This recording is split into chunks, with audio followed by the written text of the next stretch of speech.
everyone, welcome back. If you're new here, my name is Jamie and I post lifestyle and finance videos as well as vlogs here on my channel every Sunday. So today I wanted to recap my Singapore recommendations of things to do and places to eat. I've documented these places throughout my Singapore Diaries vlogs, but I thought it would be neater to compile all of my recommendations in one little video. So I really hope you enjoy this and let's just get into it. So let's start with our accommodation. We stayed at Yotel on Orchard Road and I would definitely go back there again. It was very affordable and the location was perfect. The rooms were also very clean. I will say, as you can tell, the room is very small, but it had all the amenities we needed, such as a safe, an ironing board, and a hairdryer. We paid around $1,380 for 5 nights, and that was for 3 adults because we got the room with the bunk bed. The hotel also has a really nice rooftop pool, which we used while we were there. I really loved the food court, Food Republic at Shaw House. I went there a couple times during our trip. I absolutely loved one of the roast places and I got the barbecue pork and the roast pork with the rice and some veggies and a little side soup, which is basically my perfect meal. When I went back the second time, I had the barbecue pork with the noodles and the soup as well. I would say I think I prefer the noodles over the rice, but honestly, they were both so delicious. And I also had to get my iced Milo as well, which just seems like a Singapore trip staple. We went to Maxwell Food Center to try the famous Tian Tian Hainanese chicken rice. We got super lucky because the line wasn't very long and it moved so quickly because the place is just such a well-oiled machine. It's so efficient. Anyway, the food was delicious. I love me some chicken rice. It was so comforting and perfect. It was again the great combo of meat, rice, veggies, and soup. It's probably no surprise that Gardens by the Bay was such a highlight. I had never been there before and I went to the Cloud Forest and the Flower Dome.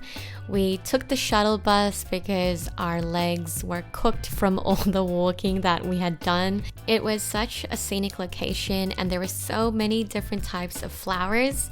If I had to pick one activity between the two, I probably would have picked the Flower Dome because it was just so beautiful. There was so much to see and read, and I really enjoyed the experience. I'll also mention that both of these locations were very family friendly. I saw a lot of young kids and families going around. Again, it's so aesthetic, so save your cute outfit for this one because it's so beautiful.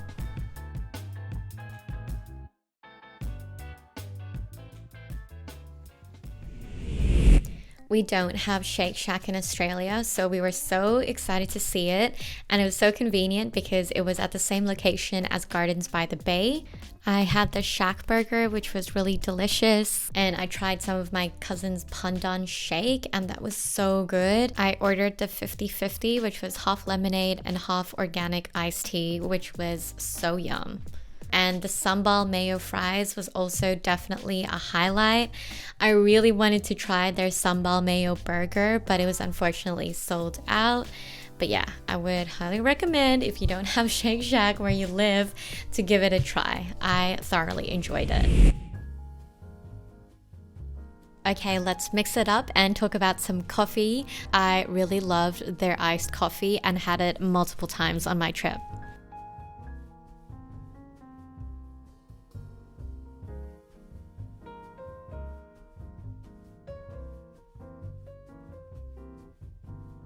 If you're around the Takashimaya area, I would highly recommend checking out Tori Q. It's an unsuspecting little stall that's really tasty and affordable. I always get their skewers and rice every time I visit Singapore. Of course, we ate a bunch of kaya toast on our trip. We tried Yakun kaya toast and Kilini kopitiam. I prefer the latter just because I prefer the texture of the toast a bit more. It was a bit more thick. I really love the green tea croissant from Tiongbaru Bakery. I would definitely go back and have this croissant again. I had an oat milk latte from this place, which was great, and a viewer recommended to try the hojicha latte, so I went back a second time, but unfortunately their coffee machine was broken, so I couldn't order. We took the train and walked over to the Art Science Museum, which was another highlight for me. We visited the Future World exhibition and it was just stunning, especially the area with all of the lights. I'm sure you've seen so many photos of it, but it was really beautiful. It's also definitely family friendly, so if you're traveling with children, it's definitely a great spot to visit.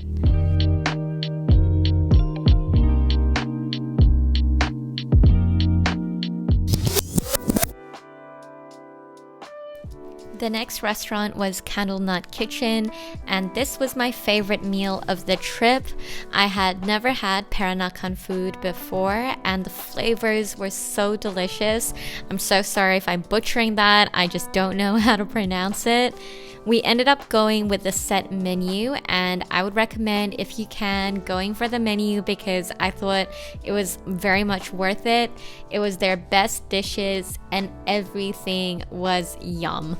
Like, none of the dishes were disappointing, and honestly, I'm getting sad looking at this footage because I miss this meal so much.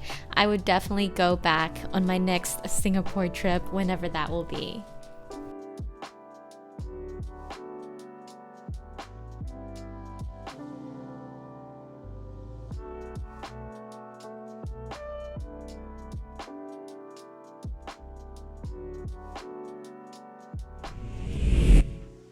I really enjoyed walking around the Haji Lane and Arab Street area. It was just full of really cool bars and different restaurants. There are a lot of Mediterranean and Middle Eastern food options to choose from, which is especially great if you're vegetarian. It's definitely nice for a night out and to have some drinks with your friends. If you see the Magnolia ice cream stand when you're walking down Orchard Road, definitely grab a sandwich for yourself. My cousin got the yam ice cream sandwich and that was so delicious. I took several bites of her sandwich. I should have just ordered one for myself, but yeah, it was really good with the rainbow bread. Inside this cute clothing store called the Editor's Market in Takashimaya was a really nice cafe called Found, and I loved their Freddo espresso. We don't have the Kinokuniya bookstore in Melbourne, so I was super keen to visit. They have a great selection of books as well as stationery. That is a wrap on this video. I really hope you find this video helpful. If you end up going to one of these places, please let me know. I would love to know what you think. Thank you so much for watching, and I'll see you in the next video. Bye!